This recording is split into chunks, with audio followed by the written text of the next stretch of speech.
कक्षा 7 हिंदी पाठ 6 जो है हमारा भाग 2। हमने भाग 1 देख लिया, अब करेंगे भाग 2।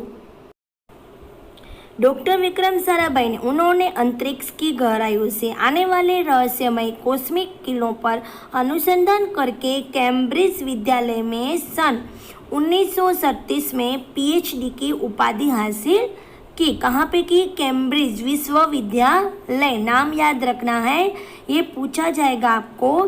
फिर ब्रह्मांड के सौर मंडल, वो वैज्ञानिक बनना चाहता था, इसीलिए उसने अपनी अलग अलग तरह से अपने सारे अंतरिक्ष की गहराइयों में गया। कैम्ब्रिज विश्वविद्यालय में उसका कोर्स किया। फिर ब्रह्मांड के सौर मंडल, उसके प्रायोगिक हल करने के लिए डॉक्टर विक्रम साराभाई को प्राप्त है। यह उन्हीं का सुझाव था कि कॉस्मिक किरणों पर प्रयोग के लिए हिमालय की ऊंची चोटियां उपयुक्त अनुकूल होगी।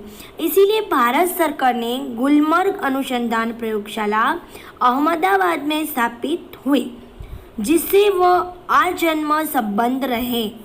साथ ही उन्होंने देश में वस्त्र उद्योग की तकनीकी की समस्याओं का हल निकालने के लिए उद्देश्य अहमदाबाद में टेक्सटाइल इंडस्ट्रीज रिसर्च एसोसिएशन की आधारशिला रखी। अभी भी डॉक्टर विक्रम साराभाई की अहमदाबाद में इंडस्ट्री रिसर्च एसोसिएशन की आधारशिला रखी गई है। भौतिक अनुसंधान प्रयोगशाला डॉक्टर विक्रम साराभाई परमाणु शक्ति, अंतरिक्ष विकिरण, सूर्य ग्रहण, तारा, प्लाज्मा, भौतिक खगोल वो कार्य करते रहे। हमें जो बनना है वो हमें अपनी तैयारी इतनी छोटी उम्र में ही करनी है। जैसे कि आप कुछ भी बनना चाहते हो, डॉक्टर है, वैज्ञानिक है, शिक्षक है, उनका करने के लिए हमें पहले से अपने को तैयार रखना होगा। सन 1961 में परमाणु ऊर्जा के प्रयोग करते डॉक्टर भाभा की मृत्यु के पश्चात ऊर्जा के संस्थानों को वैज्ञानिक डॉक्टर साराभाई ने कंधों पर आ गया। होमी भाभा जो उनके साथ थे, उनके साथ उनको जो गाइडेंस मिलती थी, वो उनकी मृत्यु हो गई। उनके बाद भी डॉक्टर विक्रम साराभाई पर सारी जिम्मेदारी उनके कंधों पर आ गई। उन्होंने अपने अनुसंधान क्षेत्र जो करते थे वो उनके डॉक्टर विक्रम साराभाई अध्यक्ष बने। उनकी आगवाई परिश्रम का ही परिणाम है। भारत में दूरसंचार, दूरदर्शन, मौसम विज्ञान के लिए उपग्रह, अंतरिक्ष सफलतापूर्वक कार्य कर रहे हैं हमारे डॉक्टर विक्रम साराभाई। डॉक्टर विक्रम साराभाई जो 1962 में उन्होंने शांति स्वरूप भटनागर पुरस्कार, सन 1966 में पद्म भूषण तथा सन 1972 में मरणोत्तर पद्म विभूषण के अलंकारों से नवाजा गया।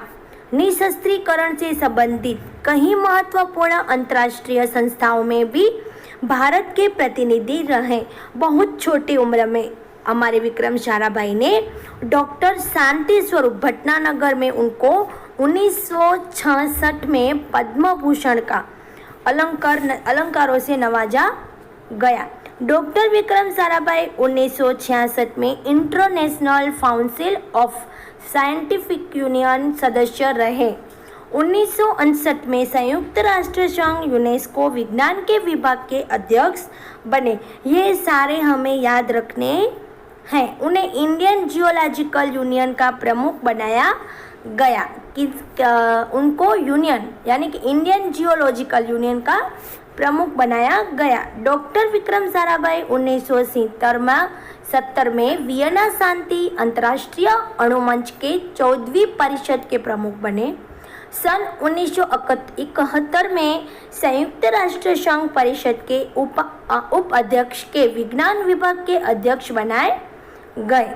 वह केवल उच्च कोटि के वैज्ञानिक ही नहीं थे, बल्कि व्यवस्थाओं के बावजूद में कला, शिक्षा, समाज के लिए भी पर्याप्त समय निकाल लेते थे। उन्होंने वैज्ञानिक के काम में तो उसने अपने बहुत सारे काम में उसने रिसर्च किया है, लेकिन अपने समाज के प्रति, अपने संबंध के प्रति सारे उनने अपने आप अपनी शिक्षा को ग्रहण किया है।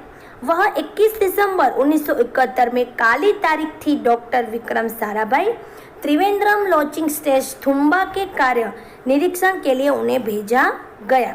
वहां एक होटल में ठहरे हुए थे। यह हृदय अपने इसी हृदय की गति रुकने से उनकी मृत्यु हो गई। उन्हें निधन से विज्ञान में नित्य नए आयामों को जोड़ने वाला एक जीवन चक्र सदा के लिए रुक गया। ऐसी महान प्रतिभा को सत सत नमन। डॉक्टर विक्रम साराभाई अपने इसी काम करने के लिए वह 1971 में गए। तभी उन्हें वहाँ पे हृदय की बीमारी के कारण उनका हृदय रुक गया और वह उनकी मृत्यु हो गए। हम ऐसे बड़े महान वैज्ञानिक को सत सत यानी कि बहुत सारा उनको वंदन करते हैं। स्टूडेंट, बाद में आपको उनकी एक्सरसाइज मिलेगी, अभी हमें उनका पाठ समझना है। Thank you student.